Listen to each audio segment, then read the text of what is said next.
истекува рокот за поднесување барања за субвенции.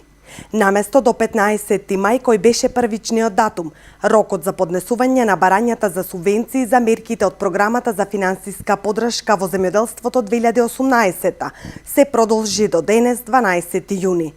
Како што беше соопштено од Министерството за земјоделство, шумарство и водостопанство, пролонгирањето на рокот било по барање на сточарите и ветеринарните друштва, кои се изјасниле дека нема да имаат време до правичниот рок да ја ажурираат бројната состојба на животните во регистарот на Агенцијата за храна и ветеринарство, што пак представува услов за поднесување на барања за субвенции за говеда, овци и кози.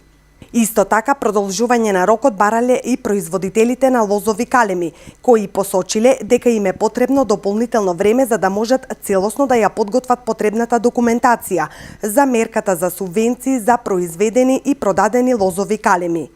Сепак, пролонгирањето на рокот за поднесување барања за субвенции ќе се однесува на сите субвенции за земјоделците, а не само за погоре споменатите категории.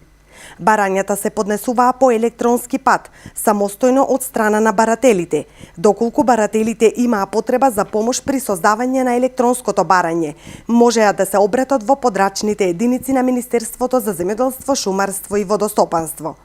На веб страницата на Агенцијата за финансиска поддршка во земјоделството и руралниот развој беа објавени упатствата за корисниците, телефонските броеви и електронската адреса каде што ќе може да се поставуваат прашања во врска со поднесување на барањата.